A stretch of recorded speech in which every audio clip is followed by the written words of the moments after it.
Good afternoon. It's a pleasure to be here with you today. I am Erica Gauld, Program Specialist with the CCDI team, and we are pleased to have our inaugural event, Summer Fuse, where we get to introduce you to our grantees, our advisory board, and we're also pleased to have our junior fellows with us here today. I will begin with an introduction and welcome of the Librarian of Congress, Dr. Carla Hayden. Dr. Carla Hayden was sworn in as the 14th Librarian of Congress on September 14, 2016. Hayden, the first woman and the first African American to lead the National Library, was nominated to the position by President Barack Obama on February 24, 2016. And her nomination was confirmed by the U.S. Senate on July 13th. Prior to her latest post, she served since 1993 as CEO of the Enoch Pratt Free Library in Baltimore, Maryland.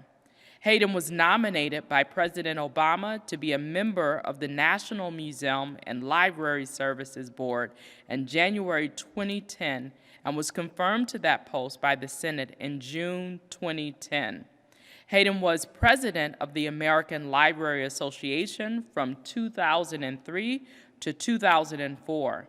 In 1995, she was the first African American to receive Library Journal's Librarian of the Year Award in recognition of her outreach services at the Pratt Library, which included an after-school center for Baltimore teens offering homework assistance and college and career counseling. Hayden received a BA from Roosevelt University and an MA and PhD from the Graduate Library School of the University of Chicago. Dr. Hayden? Being here is wonderful because it is seeing the manifestation of an idea of making the Library of Congress relevant, useful, inspiring for everyone in this country. And part of that effort is widening the path to use our collections that we already have, the treasure chest that is the Library of Congress, but also adding to that treasure chest and looking toward the future. And so this program of the people highlights that effort. And I just want to thank the advisory board members for helping us. It's definitely was starting from scratch and coming up with all of the parameters and how we could do it and everything. And then a special thank you to the grantees, because you are going to be, when you walk, I hope when you walk around and you see like the Gutenberg Bible and you see all of these things, the things that you are bringing to the Library of Congress are going to be here in perpetuity as well. So thank you for being part of this.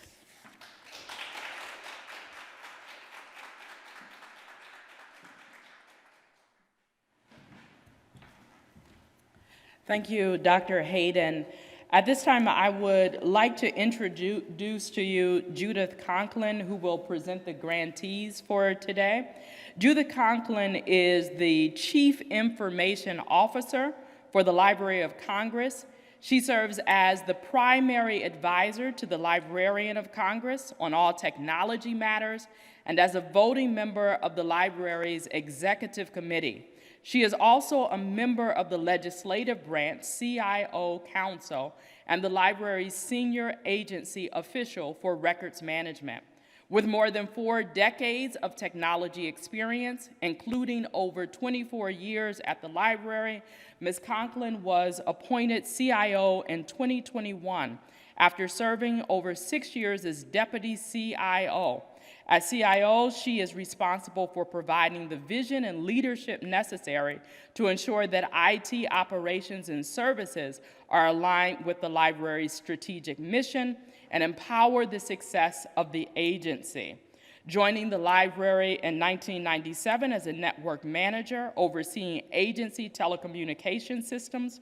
Ms. Conklin led the design and implementation of the library's first in-building cellular system and played a leading role in several multi-agency legislative branch initiatives, including the assessment of the legislative branch Capitol Hill network and the implementation of the first joint legislative branch data center.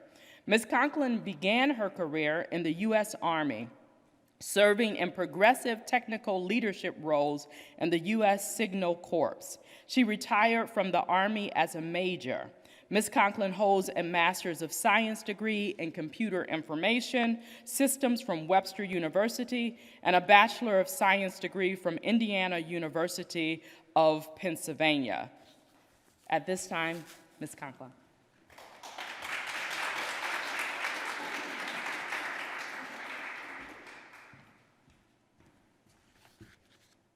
Thank you for the introduction, Erica. I'd like to join Dr. Hayden in welcoming you to our celebration today. It's really great to see people in person now. It's been a very long 2 years of the pandemic. We launched CCDI during the pandemic, in the height of the pandemic, and this is the first time the board and our grantees have been able to come together in person. It's exciting to be able to bring this group of innovative thinkers together. I'm excited to be with you all. Dr. Hayden's vision, our vision, is that the Library of Congress is connected to all Americans. Open that treasure chest. And I like to look at it from moving from analog to digital with our collections. And the more we move into the digital world, the more we can do innovative things.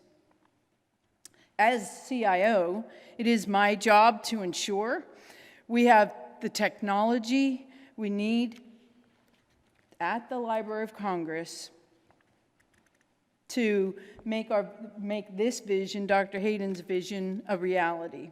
Amazing things can be done when we invite people to push the boundaries of technology to unlock new ways of seeing and experiencing the library's collections. Since 2017, our Innovator in Residence program has helped us reimagine how Americans can engage with our collections through digital innovation. As part of our Of the People campaign, CCDI is intended to go a step further, empowering creators to combine library collections with technology, to find and share stories from communities of color, and to connect Americans with a more expansive understanding of our past and future. It's an exciting time to be in technology, by the way. With us today are our first round of CCDI grant recipients to tell us more about the work they are doing to make this vision a reality. Our first scholar in residence, Maya Cade, will tell us about her work with the Black Film Archive and her 2-year residency with CCDI. Jamila Sala and Ann Schoenenberger from the Kenton County Public Library, along with their partner, Artist Free World, will tell us about their work as our first Libraries, Archives, and Museums grant recipient. And last, but certainly not least, Bria Brown, the project lead from Houston-Tillotson University, will join us virtually to talk about the work they are doing as our first higher education grantee. Please join us in welcoming our CCDI grantees.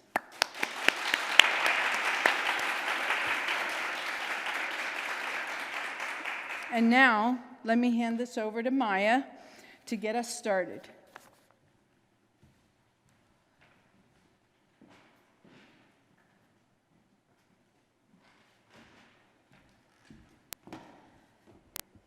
Hi.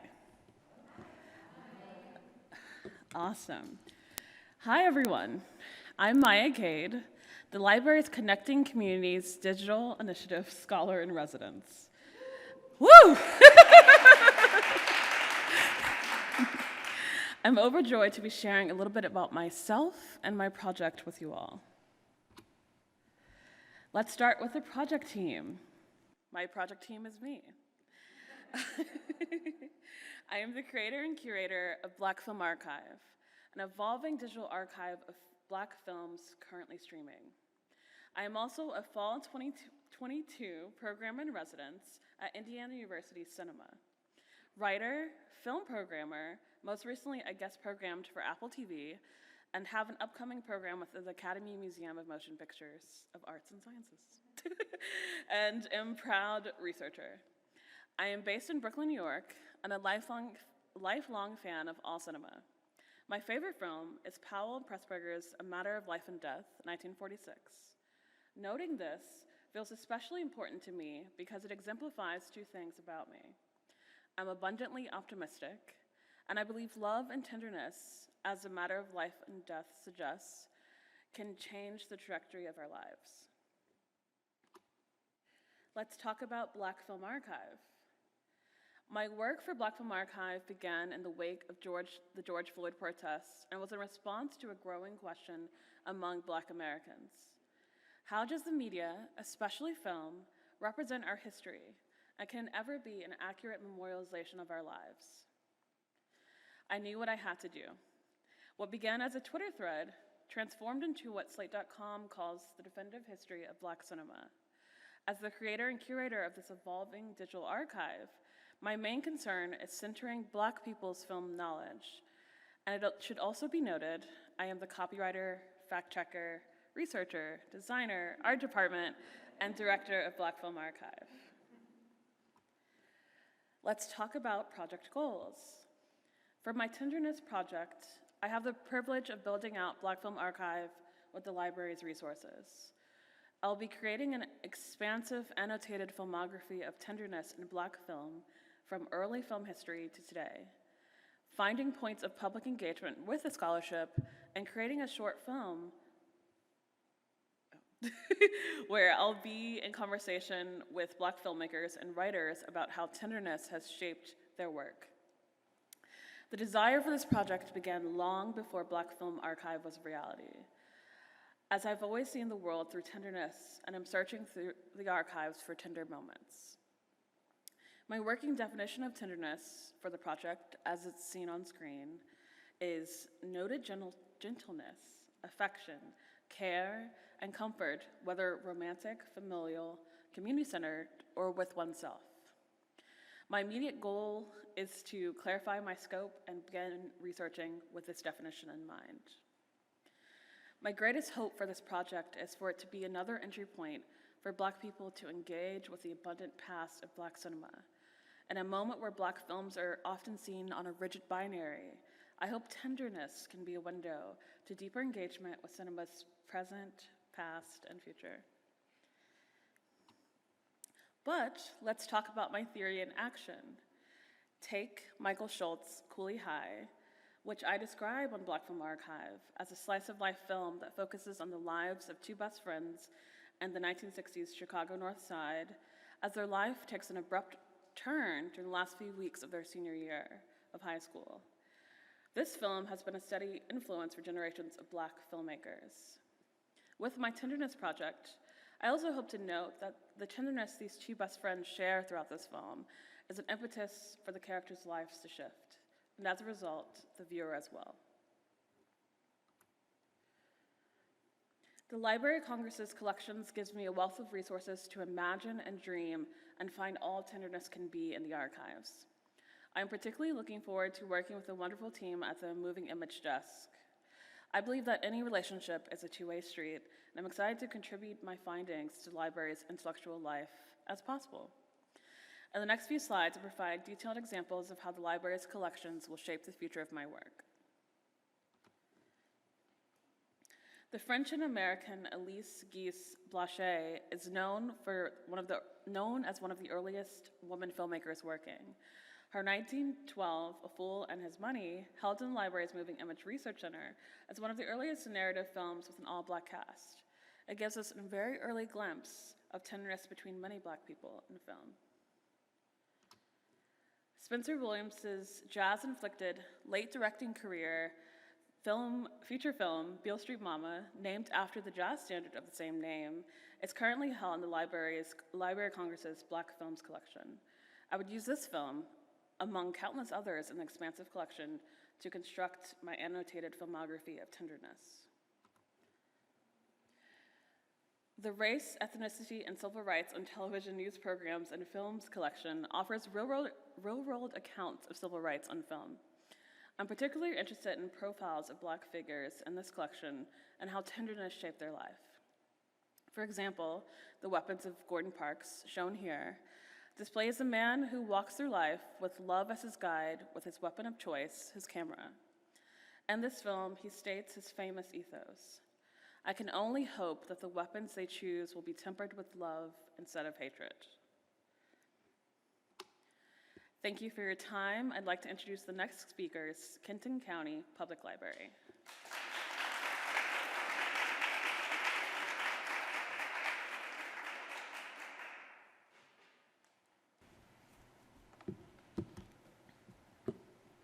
Good afternoon, everyone. Hi, I'm Free, and I come to you from the Ohio River borderlands with my colleagues from the Kenton County Public Library. I come from a family of Northern Kentucky culture producers. And our project is loosely called Crafting Stories, Making History, and Documenting the Black Experience in Northern Kentucky. I'm Free, culture producer, public folklorist, and project curator.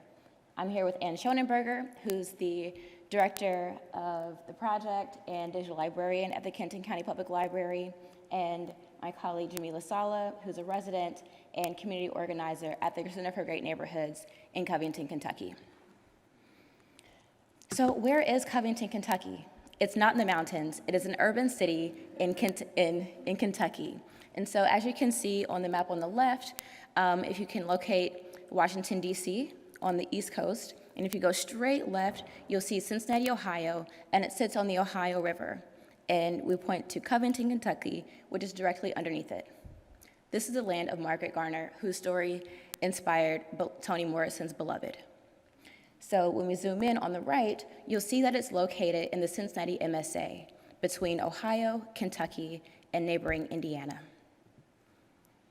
It's a borderland that stretches for 980 miles and serves as a continuation of the Mason-Dixon line, just to help you understand where we are. So we zoom into this aerial shot, and you can see that the densely urban area is downtown Cincinnati, and directly across from it is northern Kentucky. It's urban, yes, in Kentucky. It's not in the mountains. So we zoom in, and you can see on the Ohio River, there's multiple bridges, and directly across from it is the urban city of Covington, Kentucky, and located on there are several significant cultural institutions in the historically Black East Side community, where my family is from. Here on the left, you'll see an ancestral home, the home of my great-great-great-grandmother, Nettie Pearson, who was born into slavery here in the East Coast in Maryland, migrated and was sent to Montgomery, Alabama, and migrated with my family to Covington, Kentucky, directly across from Cincinnati. And so over the course of the next year, we will essentially create a folk school and organize community members to document our stories and do community research and make art. Here you can see some old photographs. The left, you can see the Lincoln Grant School, which is one of the only schools for Negro children in northern Kentucky, and this is groundbreaking. Up top, you'll see the Carnegie Public Library of Covington, Kentucky, which was not only one of the only integrated public spaces in Covington, Kentucky, but one of the first integrated libraries in the South. And you can see on the bottom a Sanborn map that shows the location of this historically Black community located right next to another river. So it's a city between two rivers. Here, to the left, you'll see my Aunt Patricia Humphrey Spann, who was the publisher and founder of the Suspension Press with a mission to connect Kentucky to Hamilton County and Cincinnati.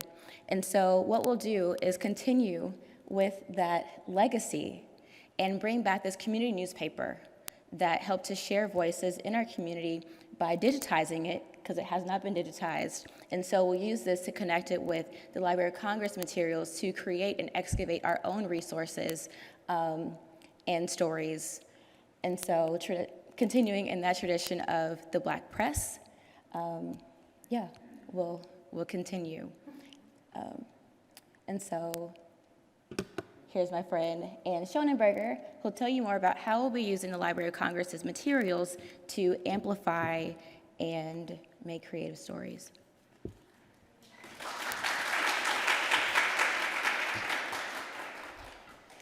We're very excited to take our local stories and make those connections to the larger stories in the Library of Congress. One of the examples, I've put together some of what we found. We know that we'll find much more as we go through the year. So one of our first programs will be quilting. So we'll look into the Quilt Making in America collection and the images, and there's wonderful oral histories from the South. Another example, we'll have some public programming to connect people to the collections through books and stories. So one of the books we'll read is Vanguard by Dr. Martha S. Jones, which features, in the intro, if you read she starts with her family who has roots in Danville, Kentucky, and her Fannie Williams was a teacher at Lincoln Grant that Free mentioned, and her husband was the principal. So besides her family, that book has wonderful history of African-American women who made an impact on our country. So we will dive into their stories, connect with our how they connected locally, and then we'll come to the Library of Congress for the Mary Church Tarot collection and look at things like her diary that if you read it, you will really, you will connect to it because of the first person perspective.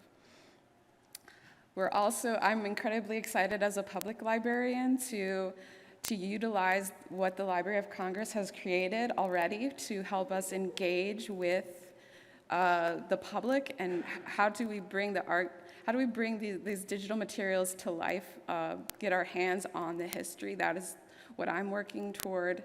Some of the examples, the lesson plans, the activity guides, you have Citizen DJ, and one of my favorite discoveries is the Rosa Parks activity with Amos Kennedy Jr., and his work is through letterpress, illustrates her words artistically. So we want to have labs in the library and in the community where people are doing the same. So we'll not only use that, but sort of expand on that for the other things we discover. Also, Jason Reynolds, the National Ambassador for Young People's Literature, did an incredible YouTube series called Write, Write, Write, and the Grab the Mic program that he's done is we're going to use it with youth and everybody we can in the community. So these are examples of our core activities. The main part of our program is the Artist in Residence. Free is one of them, and we'll be working in the community with two others who guide and lead us. We'll also do some mini grants to give residents direct support, so they'll have financial resources to make things and build skills in community research. And then we'll be in the schools, we'll be writing about what we're doing and sharing what we're doing, trying to engage people. And finally, we'll have a celebration in April, which Jamila is going to talk more about.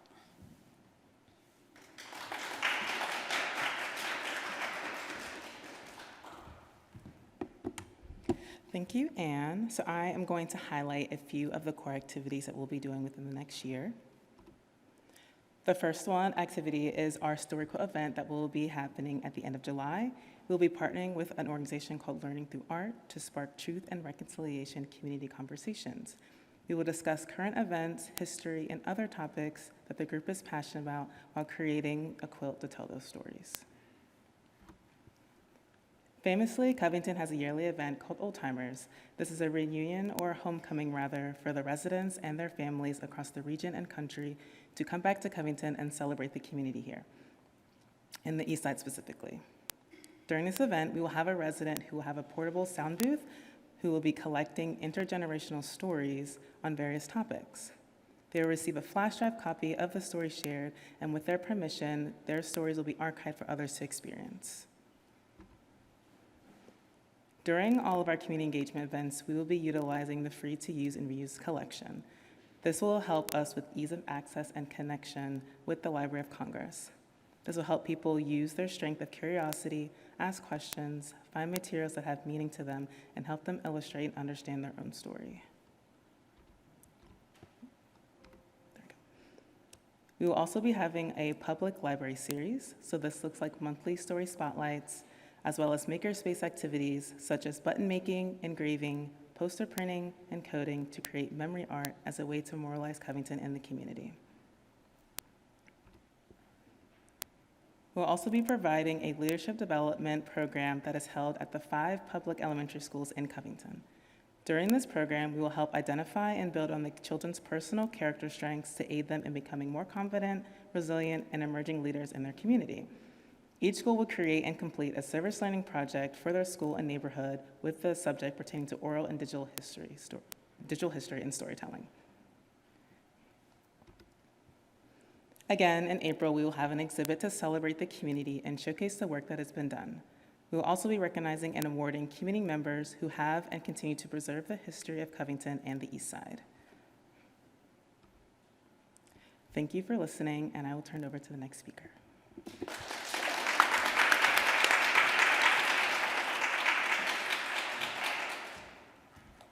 Thank you, Maya and Kenton County Library. At this time, we have one virtual presenter. Our grantee is joining us from Texas, from Houston-Tillotson. We have Bria Brown.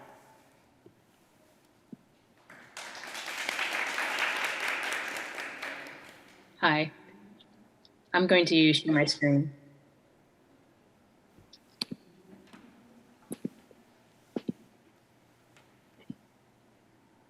Hello, everyone. My name is Bria Brown. I'm the University Archivist for Houston-Tillotson University. I serve as HT's affiliates and its greater communities through preservation of the archives, special collections, and manuscripts that represent the university's history. Thank you for attending this presentation to learn about the project titled Harlem Renaissance Meets Houston-Tillotson University. HT University is the oldest institution in Austin and one of the 9 historically Black institutions in the state of Texas. A little historical background about the institution. Samuel Houston College was founded by Reverend George Warren Richardson in Dallas, Texas in 1876. And before the end of its first year, West Texas Methodist Episcopal Church adopted the college. Then the religious institution moved to East Austin 2 years later into the basement of what is now Wesley United Methodist Church. And Tillotson College was chartered by Reverend George Jeffrey Tillotson in 1877. It was built on what we have called for generations Bluebonnet Hill, which is in the exact spot where the university is currently. Tillotson College was also supported and promoted by the Freedmen's Aid Society and the American Missionary Association during its early years. Then in October of 1952, the two institutions merged and formed Houston-Tillotson College. And in February of 2005, it was officially established as a university. HT student body population is a vital entity that contributes to a collaborative narrative that spans generations. And despite this compelling legacy, in conjunction with technologies and digital resources, HT student population experiences are not widely known. Nevertheless, through opportunities such as artist residencies, instruction, and support, they can tell their own stories that pivot their experiences to the center and connects to the past and present, thus building a stronger future for themselves.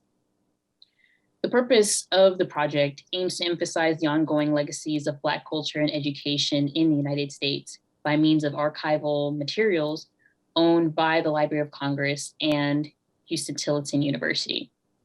The staff at the Downs Jones Library want to provide a 4-month-long art residency to undergraduates at HT who are interested in using their own methods to recreate a chosen art form from the 1920s and 1930s Harlem Renaissance era. The Downs Jones Library staff will work with students regularly, and eventually we'll all go to visit Washington, D.C. to gain a more personal connection to the Library of Congress. And we hope that by providing an opportunity such as this one, it will empower students to share their talents and create a rich experience for themselves. Moreover, the staff here want to purposefully show Austin's communities the significance of the institution, which our former university president, Dr. Colette Pierce Burnett, calls a jewel in the center of Austin's violet crown. There are 6 dependable individuals on the Downs Jones Library team who contribute to the day-to-day operations. A concise introduction about our team and the role in our project. Ariel Raddock, Marissa Taramantes, and Elizabeth Lopez serve as exhibit assistants on the project. And they are currently working with me on archival projects and will later work with student art residents to coordinate the physical in-house display of their projects, as well as create the digital exhibit via the Omega S. Katrina Ashton serves as the co-principal investigator and technical specialist. She's responsible for ensuring compliance with university policies and procedures, as well as government policy regulations. And as technical specialist, she assists with all technological features of the project. David Sylvia serves as the storytelling curator on this project. In his role, Sylvia will establish, develop, and coordinate guidelines for student research, design, and narration of storytelling prompts that will be curated for access by community participants through the digital exhibit. And I am the co-principal investigator and project manager. I coordinate the completion of projects on time, within budget, and within scope. And I'm also responsible for the execution of the project initiative. And lastly, we are marketing the Downs Jones Library Artist in Residence program that will support 5 to 8 undergraduates for a 4-month-long residency in the fall of 2022. Students will be able to choose and recreate 1 or 2 pieces from the Library of Congress's digital collection. And they'll also have the option to juxtapose material from the Downs Jones Library and special collections if they choose. We have managed to choose a list of collections or digital collections from the prints and photographs collection, the moving image collection, the newspaper and current periodical collection, and also the performing arts collection, which is all accessible via the Library of Congress's digital collections website. For example, I pulled the New York Daily Worker from 1920 that highlights events during the Harlem Renaissance. Students can use formats such as these, manuscripts, photographs, correspondences, sound recordings, play scripts, novels, poetry, dance, painting, anything that students can readapt from their own perspective. Students are also able to apply their skill or major, such as computer science, to create animation.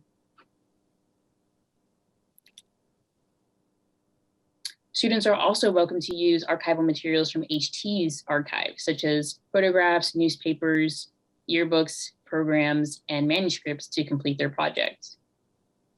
Here you can see university newspapers published by Samuel Houston College in 1928 and Tillotson College in 1932. Students are to make selections from each collection, about 1 or 2 pieces to inspire them. And they will recreate or adapt the format of their choice, providing a story narrative around the work.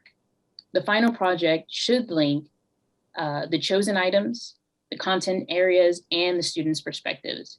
And finally, their work will be available on an exhibit on campus, and it will also be open to the public. And we will also launch a digital exhibit. The physical exhibit will present students' presentation of archival material in parallel with HT's archival collection, creating a chance for the audience to connect contemporary art with the historical materials from the era. And audiences online and in person will be able to engage with each exhibit's interactive content by reading about the highlighted artists, as well as viewing and listening to their story narratives created by the art residents. Thank you. Now would like to have a brief time for questions and answers, both from our virtual audience as well as those present in the room. We'll start off with Bria, since she's joining us virtually. If you have any questions, there are microphones available for your questions. And Lori will be sharing those questions with us for folks that are joining us virtually. Just to start us off, perhaps, Bria, you could speak a bit about the connection between the history and those present students that you hope to engage with the Library of Congress collections. What makes this work so important? Why is it so important to connect them to this kind of history of your institution and this one, Library of Congress? Sure.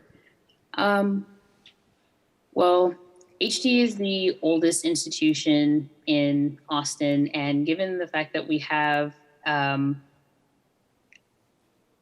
competition across the I-35, UT Austin, and then also the private university, St. Edward's, there isn't a lot of recognition of a historically Black institution here in the city, even though it's not that big.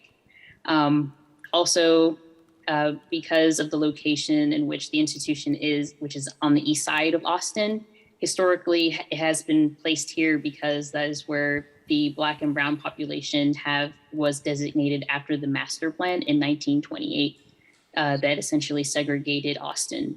So with that, there's plenty of history here, and the students, the alumni, the staff, and the presidents, they have essentially made East Austin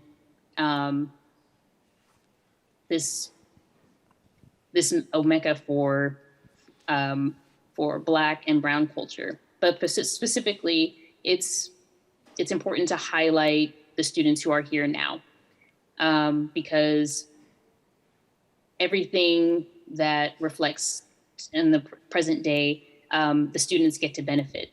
And it is significant to offer students a chance to express themselves in the way that they feel is appropriate, and also to gain better perspective for their future. So initiating an artist in residence feels like the best method, because we would be able to give students autonomy to use the collections within HT's archive, as well as the Library of Congress's collection. And we chose the theme of the Harlem Renaissance because honestly wanted to highlight Black joy in the United States. And the Harlem Renaissance,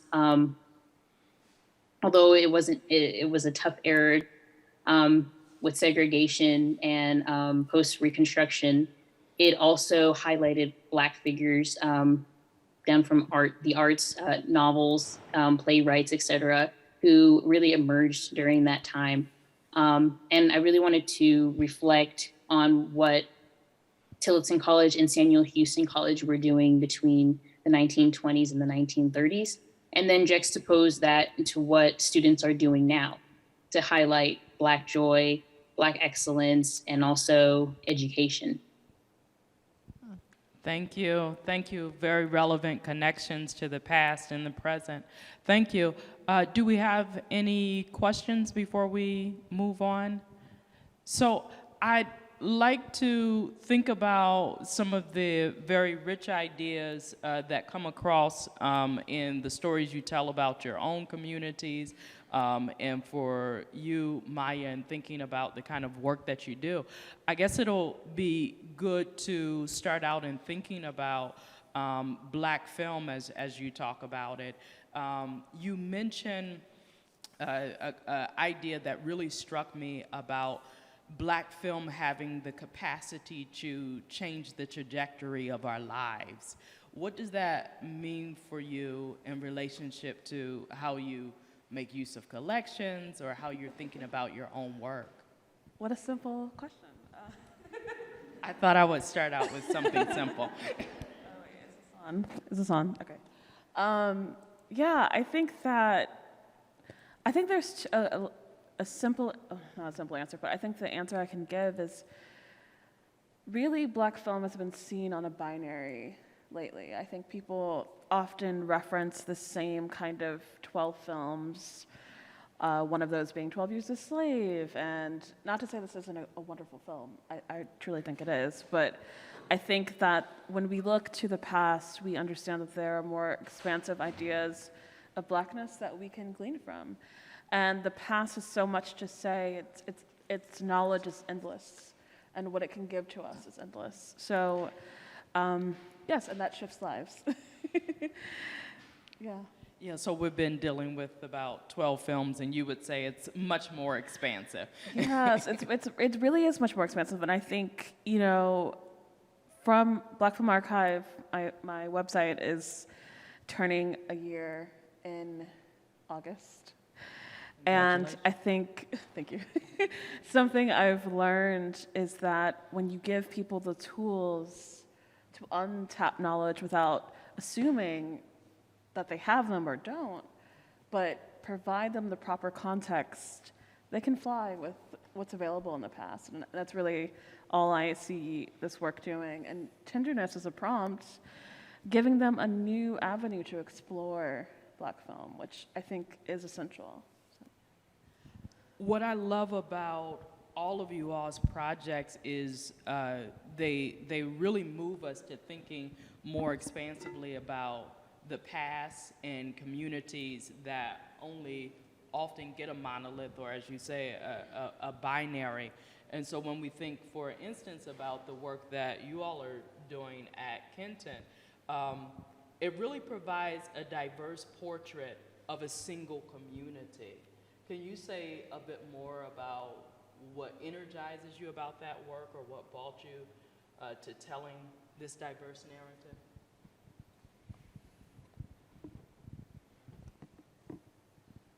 Hello. Hi. I'm glad that you actually mentioned the word binary, because the driving force behind all of this work is really cultivating a sense of place in the Ohio River borderlands. And so looking at a border community on a border that sits for 980 miles long. And so really, you know, being able to tap into, because it's not the Mexico border, it's not the Canada border, but for some time in this country, it has been. And so it went into the 20th century with Jim Crow and continues today. And so what really drives it is like being able to tap into that magic of that liminality of being in a border community. But really, a lot of my work is in Cincinnati. I'm from both sides. And so being always having to choose between Cincinnati and Kentucky. And so I didn't feel seen in Cincinnati. And so as you see, since Covington is in the Cincinnati MSA, and so in Cincinnati, nobody talks about Kentucky. It's like, you know, Cincinnati is right there. It has all the benefits of being right next to Kentucky, but nobody mentions Kentucky. And so I'm like, I don't feel seen. I was like, it's been such a significant part of who I am.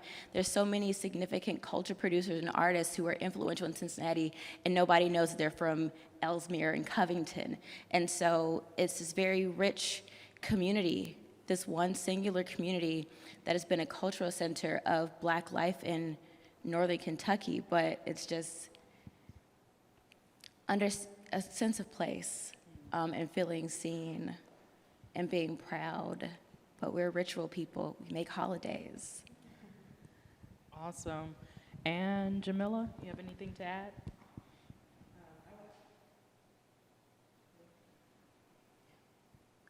Hello? Okay.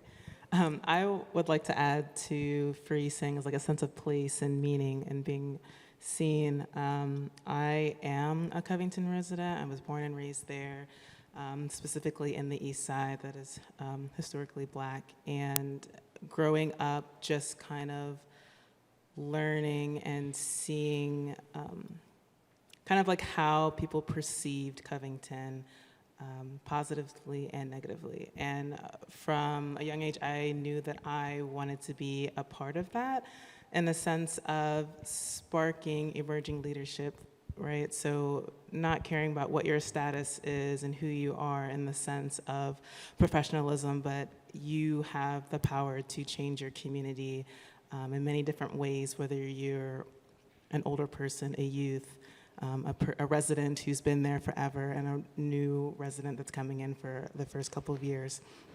And for me, it's very personally, deeply rooted in helping the community in that sense, to build that confidence in these communities, in these neighborhoods, to have a sense of place that they feel proud to call their home.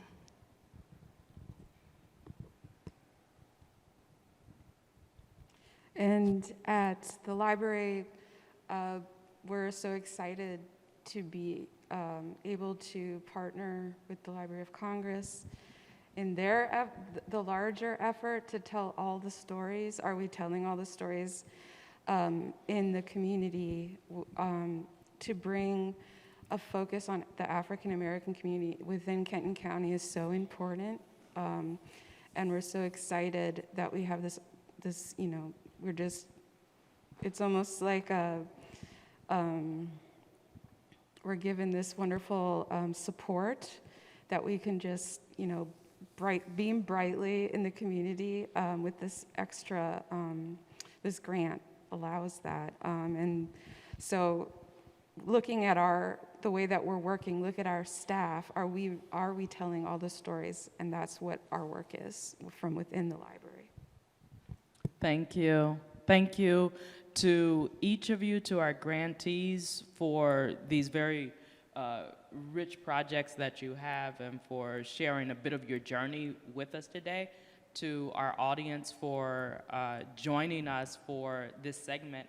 This brings us to the conclusion of our Q&A, and we will reconvene following our break. Thank you to you all.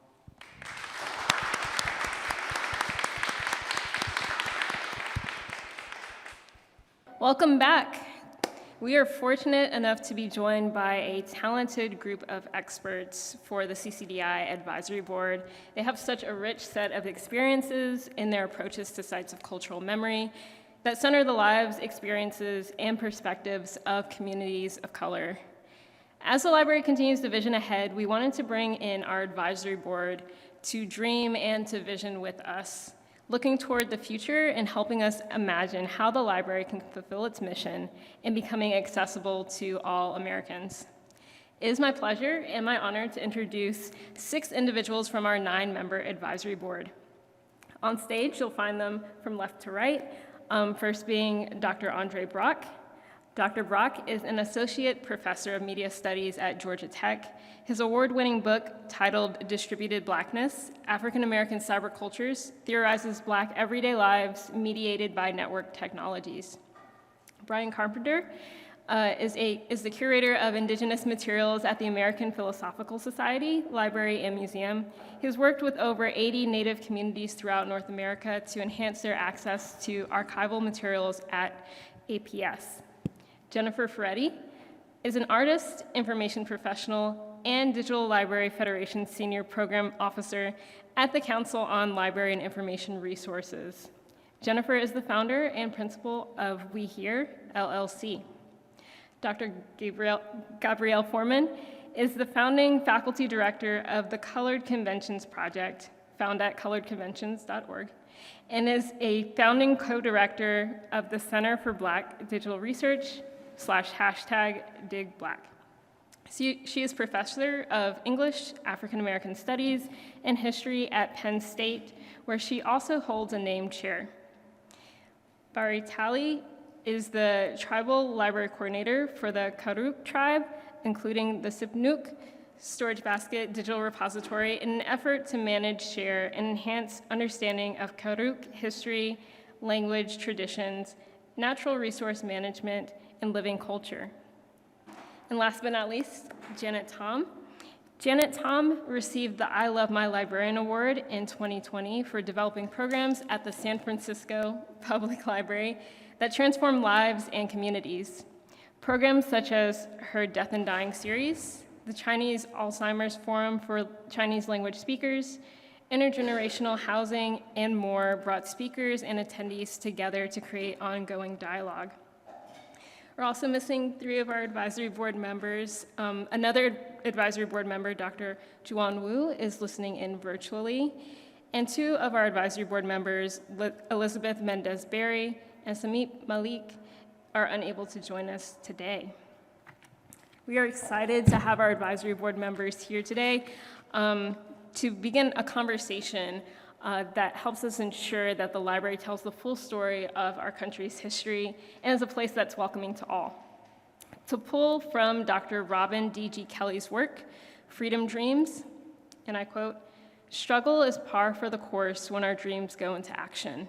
But unless we have the space to imagine and a vision of what it means to fully realize our humanity, all the protests and demonstrations in the world won't bring about our liberation." As part of their work on the CCDI Advisory Board, we asked our board members to review the library's mission statement and develop brief concept papers to share their digital vision for the library in 2030. With this discussion, we'd like to offer a sneak peek into what they wrote. So I'll go ahead and start with the first question. Samit Malik, in his response paper, offered a response to the Library of Congress mission statement to a question we asked him in his role on the CCDI Advisory Board. He said, and I quote, "One of the limitations I see in the Library of Congress's existing mission statement is that it is centered around demonstrating the continued relevance and importance of the institution itself, i.e., growing collections, expanding user base, et cetera, in order to secure the library's position. What would happen if we took the institution out of the mission and instead made the focal point serving the various critical information needs that Americans have today?" He goes on to talk about ways he'd like to see the library decenter itself in favor of supporting the information needs of others and supporting knowledge communities in new ways. I'll start with Dr. Foreman for the first question. Dr. Foreman, you also talked a lot about dreams of collaboration, and you have some concrete experience as well as ideas. Would you share with us a little bit about the kinds of collaborations you'd like to see the library engage in? First, Olivia, I want to thank you for all of the introductions and the work that went in from the whole staff to bring us here today. So we want to thank you for your vision and your work. You know, when you ask the question about 2030, it really does sort of emphasize both the long-term institutional strength and longevity of a place like the Library of Congress, but also the fact that we have to look to 7 years, right, as an imaginative arc, right? So the difficulty, the challenges of moving an institution of this magnitude embedded in a congressional structure, right, to even think or imagine change. What does 2030 mean, right? So it seems to me that those are some of the kinds of questions that the critique or the invitation, right, to reimagine the service by the people, for the people, right, the treasure chest. How do we open up that treasure chest is a question about how are we accountability to both time and place, right? Mm-hmm. How do we make ourselves accountable to communities? So when we were thinking about partnerships in that way, it seems to me that one of the questions is how do we think about collections that have not already had the institutional and historical imprimatur to find themselves in places like the Library of Congress, right? And that's what the digital offers us in so many ways, right? So that the print collections, the things that have been collected that then are digitized, already have that imprimatur. If we think beyond what's already at the Library of Congress and think of it not as a first or a second cousin, but as a sibling of something that belongs in the house, that has the keys to the house, right? You know, because you're family, you're really family, right? Not somebody who got to plan, knock on the door, right, and it smells like guests do after 3 days, right? You know, then we're talking about a different sensibility of building not only a neighborhood of knowledge, right, but a family that is not always emphasizing a kind of hierarchy of belonging, right, that we've inherited. So we thought about the ways in which we might partner with the Library of Congress, and the we being a large we the people, that we, but also the examples of the we, right? So we're thinking about the colored conventions. We've already partnered a little bit with both Smithsonian and the Library of Congress on By the People transcription project of the Mary Church Terrell papers. And we did that for Douglas Day, which I was just saying to people, it's February 14th, it's Frederick Douglass's chosen birthday. And it's also the day that Carla Hayden was actually nominated by Barack Obama, right, to be the head here. And we're thinking, and we call it a day of collective love for Black history. So how do we bring people to the transcription of records? How do we invite them to think of themselves as people who have keys to the treasure chest, not people who have to write that invitation? And when we go to the By the People transcription here, right, at the Library of Congress, when we go to that page, how do we make sure that it's welcoming to indigenous communities, to African American communities, to Latinx communities, that they see themselves there in that programming? And I'd invite people to go there now and see if that actually is true, like today, like on your phones. Like if you go there now, is that true, right? So how do we make sure that that politics of visibility, of invitation, of accountability, of opportunity of engagement is present? And that might be through concrete partnerships, right, with people like Douglas Day.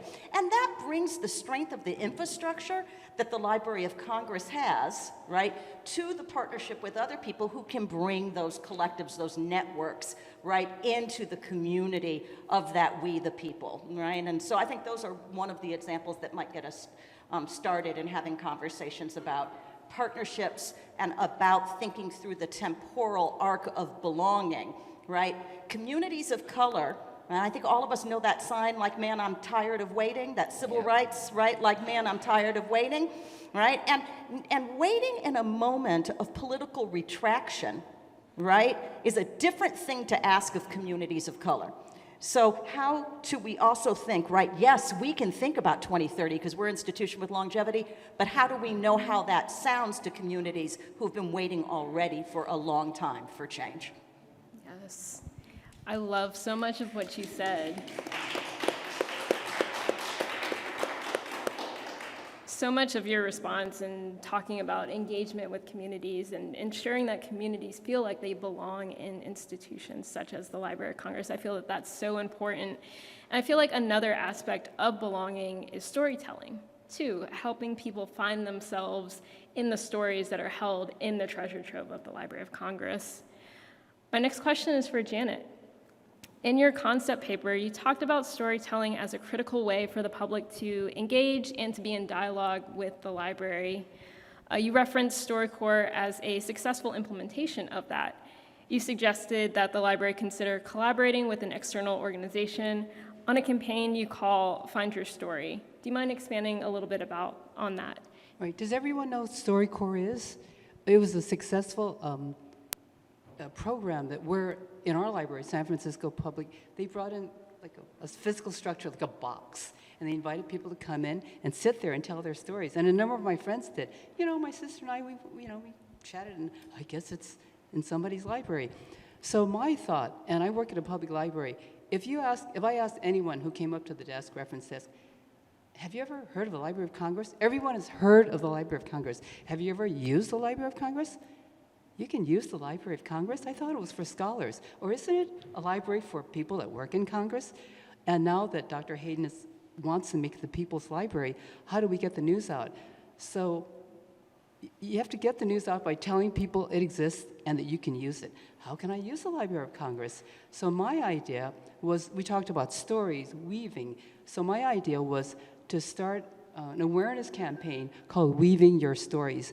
Put it as a link on the website, and in that link, put in storytellers from all these different local communities of all ethnicities and races. So in San Francisco, for instance, I know a Japanese-American couple, and they do stories about Japanese-Americans, Brenda's grandpa and how he had to scratch the rocks for the seaweed when he was growing up.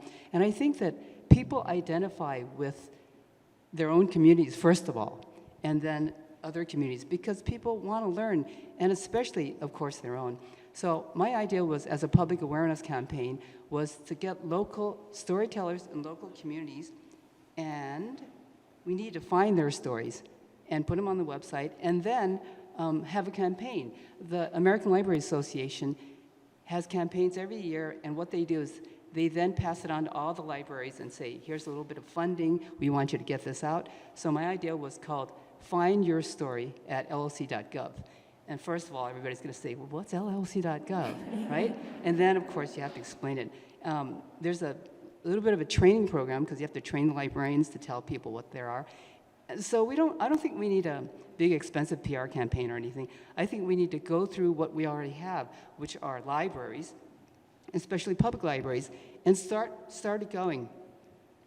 We can, and I think what I'd like to see happen is, it might happen for me. Let's say I go into, I don't know my story, but I learn about Chinese Americans through one of my local storytellers, and I'll say, I'd like to learn more about my grandfather and my great-grandparents.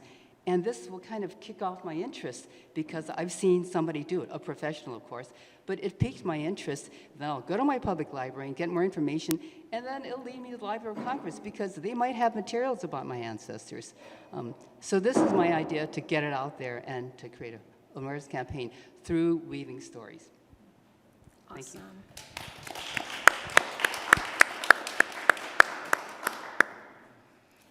I feel that one of the themes in this discussion is focusing more on the people who we want to invite into the library, and perhaps moving a little bit away from the institution as being like this big, scary institution that people don't even know that they can go to do research at.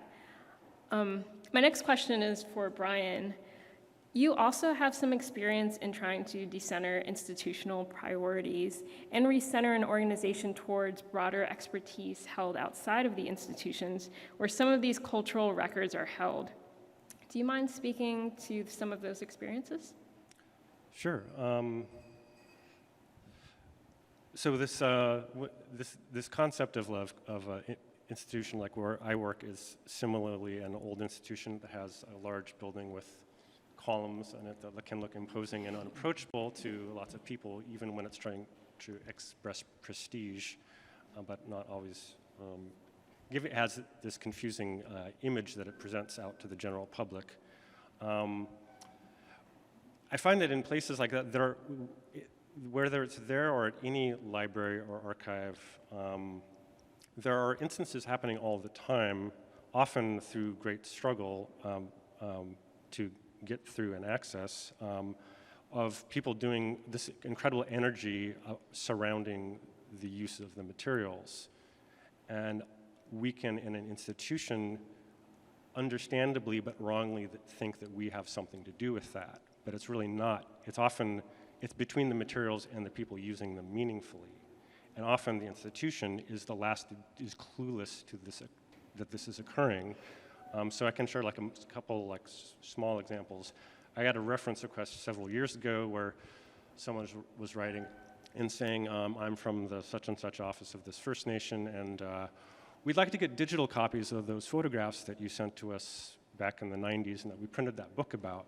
And I was like, they said, oh, it's in the such and such A. Irving Hallowell papers, and it's like 20, 30 photographs. And so I went to our finding aid about this, and I saw this section of this. I knew the collection, but there was this section, vast section of photographs that were numbered, and there was a couple of them appeared to have place names, and it looked like some, if you kind of look through them in order, that they were, oh, this seems to be a new place from starting here and then up to here. But it was just a list of unidentified photographs. So I learned more about this, and we digitized them, and I found out that, yes, they had gotten copies of this in the early 90s. They'd printed a book about it, identified all the people in the photographs, and it had subsequently become the subject of a lot of interesting energy. They talked, and we actually had a copy of the little booklet in the library, and all that information in the booklet never got connected back to the materials themselves. And I was fascinated by this, and I think they sent us the copy of it, or I'm not sure about that.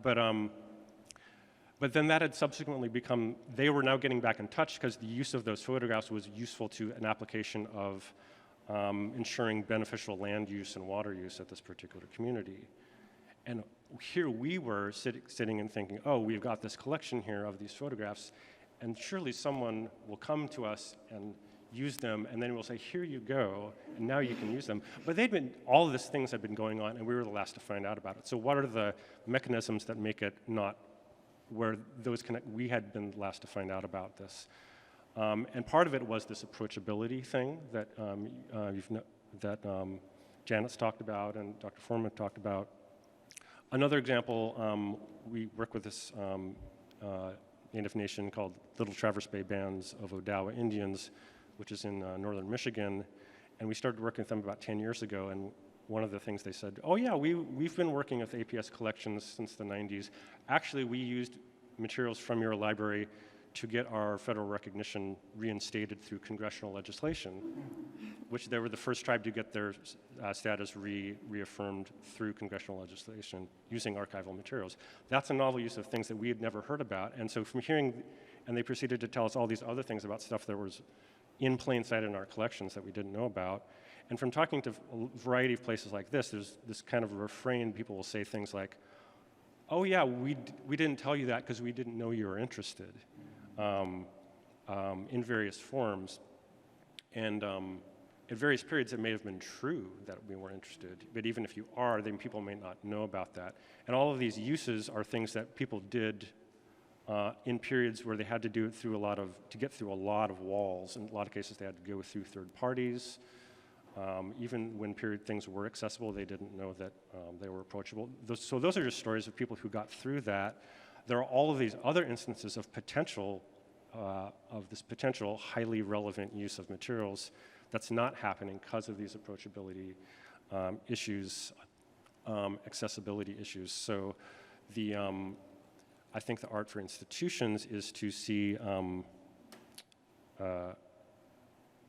in terms of making it, we need to think of ourselves as making the institution relevant to those uses. Like, if you want to see what community needs are, see how they're being used. And it can look very simple or like straightforward, like identifying names and photographs, but then those have really further applications and relevance beyond the imagination of what the library would ever think about. So look at what, in terms of adapting institutions' priorities to community needs, it's seeing what communities are doing and then say, do we have the resources to make ourselves relevant to what people want to make happen?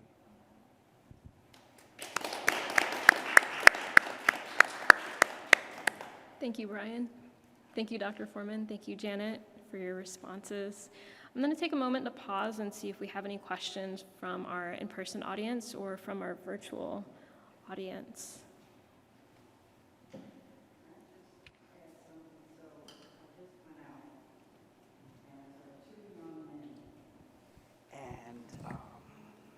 They wanted to know what was going on down this hallway. And they said, is it top secret? I said, no. And then they said, well, are you a guide? I said, yeah, I guess so.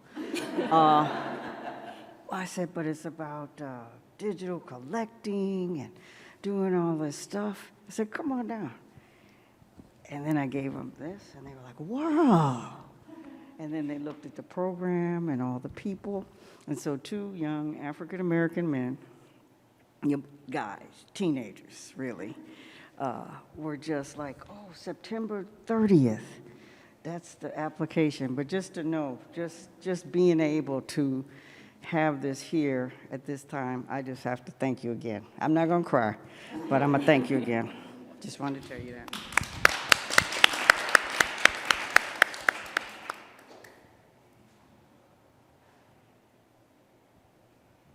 Any questions? Okay. No questions, so we'll go ahead and move on to the next portion of our panel. Elizabeth Mendez-Berry offered a set of values that she'd like to see guide the efforts to reach a newly envisioned Library of Congress in 2030. These values include accessibility, transparency, truth, imagination, hospitality, communication, and organizing. I can see threads of many of those values in a lot of your past work and in your essays.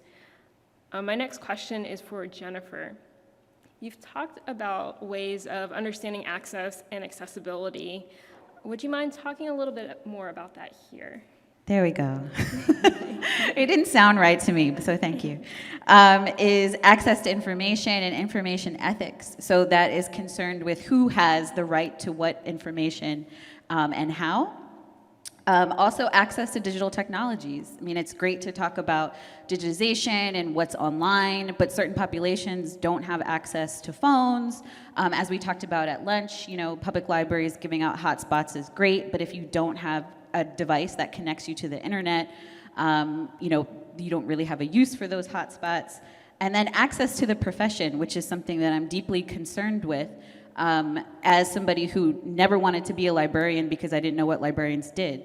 I didn't understand what it was that a library and information science worker actually did at a library, and I think a lot of people don't. And as somebody who's in the profession, I now make it my business to make sure I tell people what it is that we do, and we don't just sit around and read. So that, and underneath all of the access issues, I think, is the false ideal of neutrality. And the idea that there's a neutral robot making all of these decisions in a library, from subject headings to collection development to what's even being digitized. So I think that all of those issues are things that we could explore in thinking about what we're designing. So designing the programming, designing what we're collecting, how we're reaching out to people, and really designing it from thinking about marginalized communities at the center.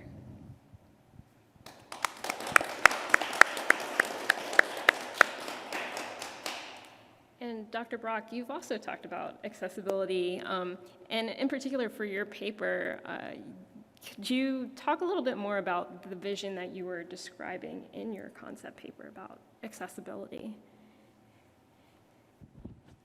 Absolutely. Oh, that works. Before I do, though, I want to just follow up on Jennifer's point. So there are many, not as many as I would like, brown folk who have passed through and completed the Master's in Library and Information Science, but there's still a pipeline problem, right? So I can say confidently that I am the second black man to get a PhD in library science from the University of Illinois, which has been in service since the 1898 or so, right? And so there are many of us who, the PhD is not the most important part of the library science, I would add, but I will say that if you think about it from that perspective, there's still a lack of access that we have. Many of the folk I know who got PhDs of color are no longer in the profession, and that's something to think about. All right. So your question, I can briefly describe myself as a person who is a researcher of Black digital life, right?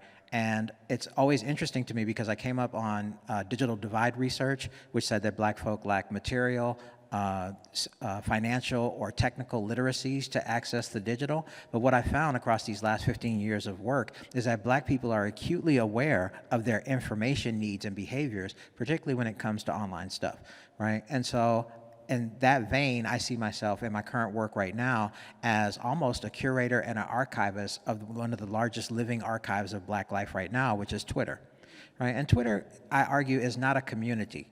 properly understood. I argue for it as a collective. It's made of multiple communities. And one of the things I was thinking about when I wrote my two-pager for the library is how to gain access and store and preserve the things that this collective of Black folk bring up on an everyday basis on this particular archive. Not simply the trauma moments that happen around Jalen, the young man who got killed in Akron, or George Floyd, or Trayvon, but also the moments of hilarity and laughter that are also, so I could say meet me in Temecula, and those people who have been on Twitter since 2013 would know what I'm talking about. If I even go back to last week, and a Tiny Desk concert that was held here at NPR, and I start going like this, every Black person in the audience knows what I'm talking about, right? But those things do not necessarily circulate into the larger conversation. So my wish for the library in 2030 is that the library take on some steps that Zora Neale Hurston did with Eatonville, right? Chronicle Black life, not only in its trauma, but also in its pleasures, its catharsis, and the like, in a way that remains accessible in the way that it was presented to us, in the way that we participated in it, right, for future generations. Because one of the biggest outcries, going back to Black people information needs on social media right now, is we losing recipes. Right? And some of that is about, you know, young men not knowing how to fix cars and young women not knowing how to make gumbo. That's completely irrelevant, right? But more of it is we're losing some of the cultural knowledges and things that our folks brought up with us from the South to the North, or kept in the South, or took out West. And I feel like Twitter is a repository for many of those things that are brought up in mundane situations, and the library would do well to try to capture some of that.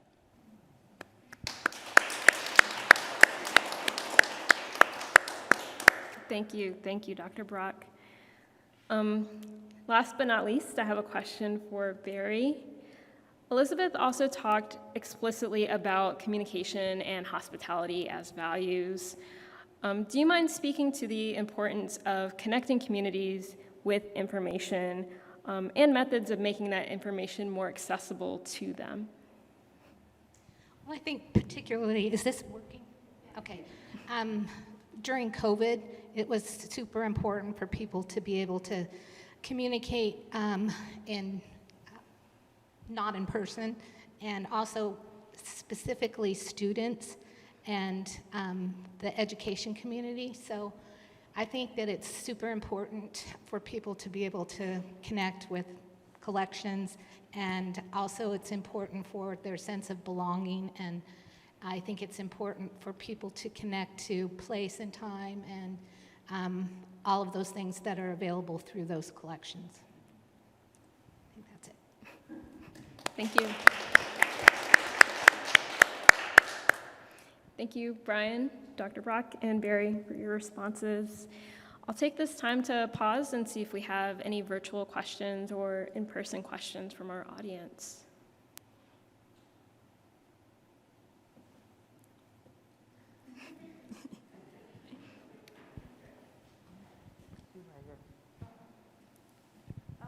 Thank you so much, panelists, for speaking. This is really refreshing to be in this space and to have this kind of dialogue, so just thank you for that. My name is Camille, and I'm a junior fellow within the CCDI initiative, and so I'm super excited to be able to meet everyone in person. Rather than a question, I guess with relation to what has been said, I'm interested in hearing your perspectives on gatekeeping and trust, because I think a lot of what we discussed in terms of spatial justice, accessibility, trust in gatekeeping, pipelines are particular relevance in terms of thinking about ways to disrupt it, and also thinking about ways that it's continued in these spaces. And so I'm just very interested in your responses to that within the legacy of the Library of Congress. I feel like that's a question for Barry. Well, for us, we have specific rules and ways of providing information that aren't necessarily Western. It's like some things are just meant for cultural keepers, some things are meant only for men, some stories are meant only to be told when there's snow on the mountain. So we use a platform, a Mukadu platform, that allows us to provide different levels of access depending on what our cultural protocols are. And so that's what we're using to do the gatekeeping and whatnot. And we're also, you know, it is people.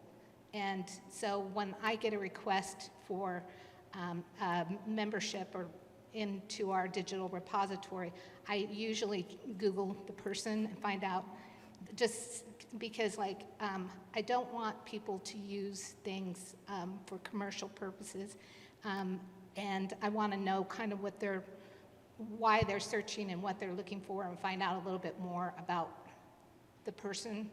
And so I guess that's another way of gatekeeping. Anyone else from the panel like to respond? I'll just say quickly about gatekeeping in the profession. So I'd mentioned access to the profession, and I think you know, that legacy of racial discrimination in physical buildings and the profession, you know, that has to have an effect on the dismal demographics of the profession now. And I think one of the ways that continues today is, you know, obviously, well, I'll just leave that. One of the ways that continues today is to require free labor, for example, and unpaid internships to put on your resume, you know, exponentially expensive master's programs, and, you know, this separation between the degreed workforce and the not degreed workforce.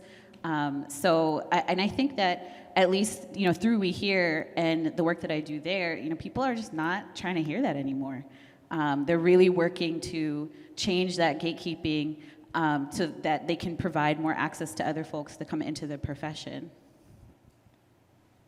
I want to double down on that, what Jennifer just said about the distribution of wealth turning into the distribution of knowledge production, and a real sensibility around questions of trust, and not just labor, but the ways in which we carry both debt and knowledge, right? And can we think about carrying debt and the interest on debt, right, and the interest on knowledge, right, as well in knowledge production? So how do you create knowledge producers who then have to go through these gatekeeping accreditation, right, sensibilities to get PhDs, and, right, or to get MLISs, and then also to move to places to DC, right? So the fact that we have built so many professions based on an economic system which invisibly suggests only those with wealth can literally move and have to carry the moving costs, right? So, you know, the ways in which we advocate for pipeline building needs to be both accountable to the communities of the nation that we want to create, but also accountable to the nation that we've inherited, right? And that the people who we are inviting now to be part of a family they've always been part of, right, don't need to be the people who are carrying all the luggage, all the debt, and then paying for the privilege of then expanding the knowledge base, the archive base, the collection base, without anybody else picking up that luggage. This is Frederick Douglass, right? Anna Maria and I both picked up the luggage and then we went on our way, right? So that metaphor, we all need to pick up our luggage. We all need to pick up our baggage, right? And that means creating systems moving forward in our strategic planning, in our protocols, in our processes. This gets back to this question of trust, right? That allows us to actually see reality. And part of that reality is that Black people in this country now, right, the differential in wealth is 8 to 10 times, right? And if that is so, asking somebody to pay for their moving costs to a library internship, all right, or not be paid, means something very different, particularly because the interest accrues literally on the credit cards that they put it on. Right? And so we need to think about those kinds of differentials. That also gets us to those accountability ethics, right? And those have to be public facing. So how do we create ethics as an institution, the Library of Congress? This new project has this set of principles. This set of principles has been based on collaborations with these sets of people. And then they're public facing. And then it allows us to actually be accountable to ourselves in our processes, I don't trust myself. Do you trust yourself in every right circumstance? I don't. I like being able to go to the principles, right? Which also allows me to justify it to people who have power, right? Or other communities, and explain it in ways that always hold me accountable to a broader collective, all right, of decision making. So I think that kind of question, and this was one of ours, it wasn't me, it was one of ours, was talking really about what are the public ethics of accountability that we put in public-facing documents in order to hold CCDI, right? And that's an opportunity and an invitation to we the people, right? That's not an obligation or a challenge, right? It really is an invitation for us to come together to do that work collectively. Absolutely. Yeah, Ryan? I can say a brief thing about trust thing from in terms of how organizations or institutions try to communicate that. Like, I think about it this way. If I said to someone, strawberry ice cream is my favorite ice cream, or rhododendrons are my favorite flower, it wouldn't make sense for someone to say, no, it isn't.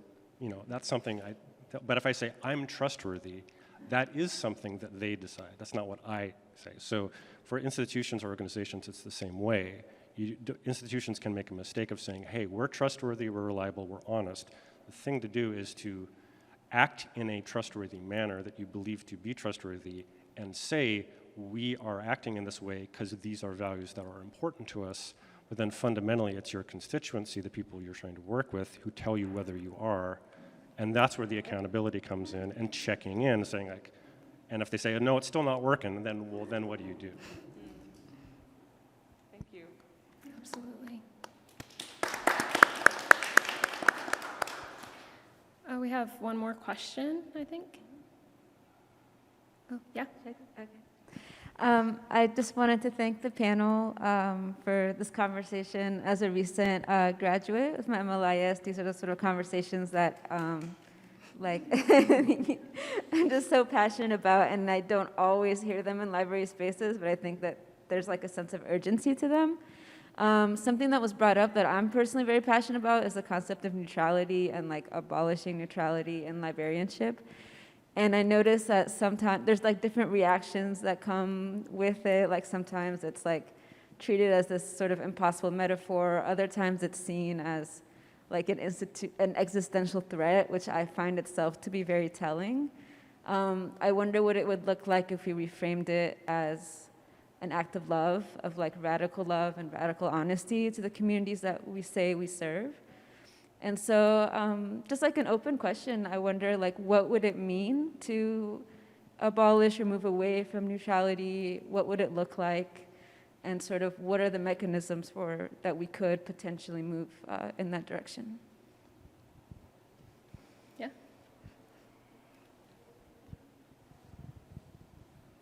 Sorry, I'm hung up on my earring. So I have a two-headed answer to this question.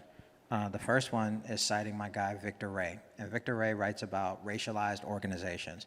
And he argues that many institutions in the United States, corporate, nonprofit, educational, do not necessarily understand that they are themselves racialized, that they operate according to unspoken principles about who gets to have the resources, who has access to certain things and who does not, right? And so the first step for many library schools is that they need to interrogate the belief structure that they spring from, which is in itself about a system of privilege, about who can be librarians, right? To then ask themselves, why are they not getting the candidates of color that they would like to have? But crucially, why are they not teaching the students that they have principles of social justice? Or why is it like 1 week in a course, right? And so understanding the position that libraries themselves hold, library schools themselves hold, and the libraries that they then send people out is crucial to, I think, establishing a standpoint.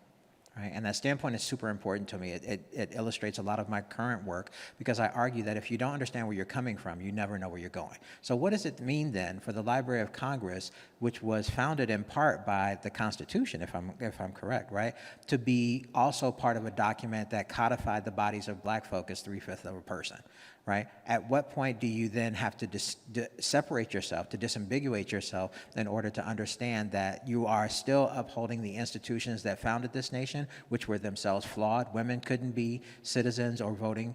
Black folk weren't even considered. They genocided indigenous folk. They brought other people in from lands. How do you then continue to be an institution which only values the contributions of those folk when they're fighting back against white supremacy? Right? And so this also feeds back into the work that I do as well. I argue that to understand any technology, including information in libraries, you need to understand what the artifact is, what the practices around that artifact is, and the beliefs that empower it.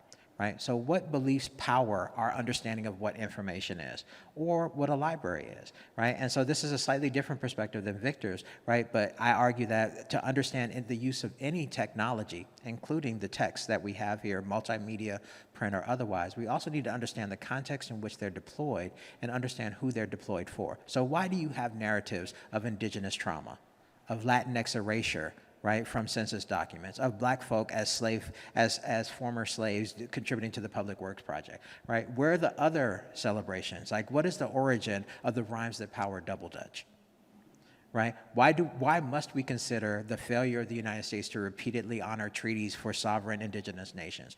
That stuff needs to be in the archive as well, right? And so until we get to that point, that radical, it shouldn't even be radical, right? But one of the things that I've learned is that a lot of people are not reflective on who they are, and that definitely feeds back into institutions. It is radical to be reflexive and have interiority about what your position is vis-a-vis the position you're presenting to the world. And libraries could do a lot of soul searching to get past the idea that these folk up here are outreach, and instead we are integral parts of this tapestry, I hate to use that word, that's the United States, right? And need to be integrated from the jump as opposed to a later step.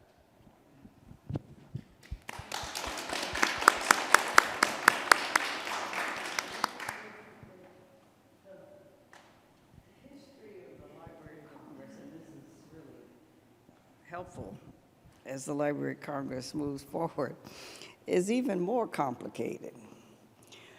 It was started with 600 books, law books, in the Capitol. 1802, the clerk of the Senate became the first Librarian of Congress. So 800, you got that. Then the British used books, some of those books, to burn the Capitol. And they purchased, and he had an option of his wine collection or his books, because Thomas Jefferson in Monticello had retired, and he sold what was then 6,000 books, you see us there, that were very eclectic. He had a Quran, he had books in other languages and everything, the largest personal library, and in 1814. So this library is really founded on Thomas Jefferson's library that was in Monticello. I was really going to say something about it, but if you see where it was, okay, you know where the library was. So then you have this library that he says there's no subject to which a member of Congress should not have occasion to refer. So here they did. They fought about this collection then, and then it grew, and then in 1870, copyright became part of the Library of Congress, and that's when a lot of the deposit things. But also during that time, you have the gatekeepers, you have the people that are saying it's folk life, not life. The slave narratives, complicated about how you got the information and who was doing the interviewing. There's a whole lot of that. So to be able to be honest and talk about it and talk about what the world's largest library is, what it contains, and who's working in it, who's making decisions, paid internships, Ms. Powell was a big part, paid internships to delve into it so that you are producing, hopefully, people who would work here and be sensitive. A young lady, one of the librarians, young librarian, was so taken with the fact that we just acquired, and she was part of this acquisition, the collection of the woman who designed the logo for the migrant workers' labor thing. And it meant so much to her. She teared up because she said, now this is something in this library that relates to me. So, thank you again. I promise I'm gonna stop talking, but this means so much to have it heard. And one of the paid internships, and Kimberly Powell knows what happened, at one of the presentations when we first started with Howard University, and the students were making their presentations, and some staff members, they were paired with staff members. And the lady I don't think she realized what she was saying after she was giving, let's call him Jamal, who was a PhD student, all this stuff, he's doing all this stuff. And she said, this has been wonderful for me and my colleagues, because now when we're on an interview panel, and someone like Jamal comes in, we're going to think about, Kimberly, right, comes in, we're going to remember the good experience we had with him. And we looked at each other, but we had to step back and say, okay, this is what. So institutional, the spaces, people are upset a little bit about making this building accessible, having a welcome area, introducing people to what it is. And they're like, oh, you can't touch this. You can't put a hole in the reading room. You can't do that. Well, that thing hasn't been used since 1940, the dumbwaiter, okay? Why can't you do it? So, thank you. Talking about space, talking about subject headings, talking about all of these things, the profession, bringing people in and saying, look, this library is for everyone. So.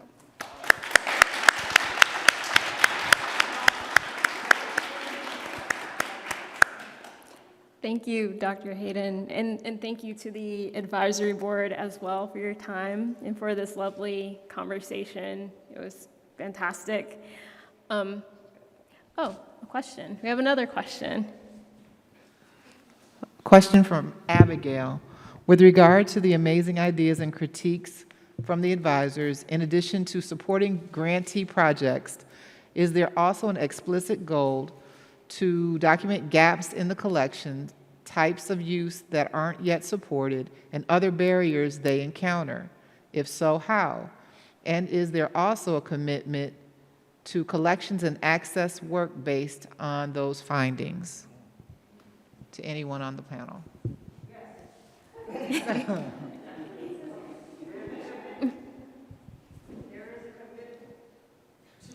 This is not just a one-off or a thing. This is giving us, she keeps saying put it up there. This is not a one-off. This is giving us the foundation, the research, the proof of concept, whatever you want to call it, to have things institutionalized and to move forward.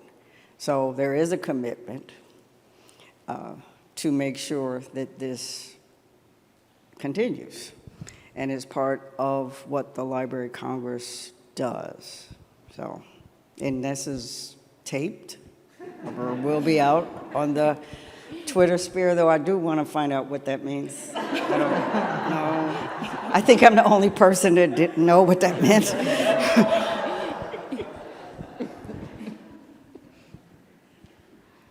Wonderful. All right. Thank you again, Dr. Hayden. Thank you again, Advisory Board, for your time with us today, for the wonderful conversation. At this time, I'll go ahead and conclude. I would also like to thank our audience, in-person audience, as well as our virtual audience for joining us today and celebrating our grantees, our advisory board, and we also have our junior fellows in the house as well. So.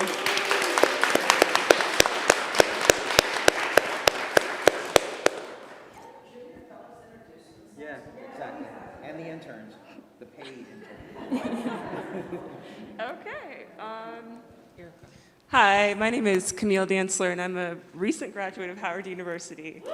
I just got my PhD in African Studies. And I'm so excited to be here, and I think a lot of the conversation is a part of the reason why I applied to be a junior fellow. I'm going to go ahead and sit down. My project this summer is called By the Root, and it's looking at Black labor ecologies coming from the Dantzler plantation, so it's partly autobiographic. And I'm looking at the evolutions of that. They owned lumber companies later in Mississippi, so specifically spotlighting the Civil War up through World War II and what those ecologies look like in terms of labor. Yeah, that's where I'm at.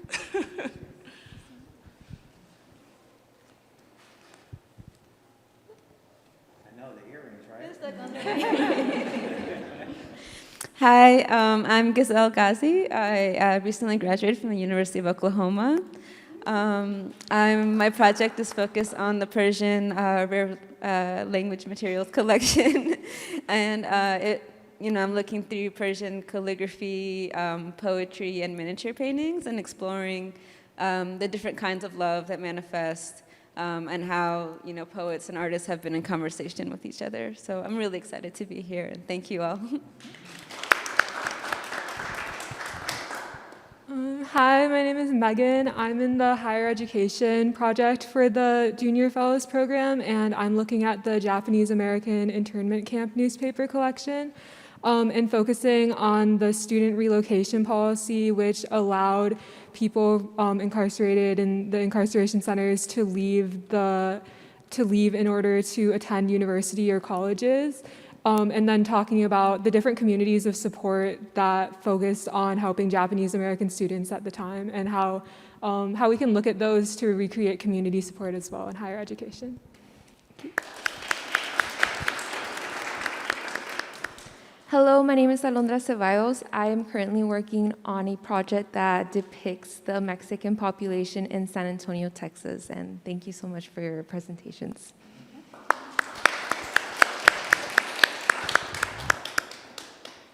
Thank you to our junior fellows. At this time, I'll conclude the afternoon portion of our program, and I'll let Maria McWhorter, Program Director of CCDI, close with some closing remarks.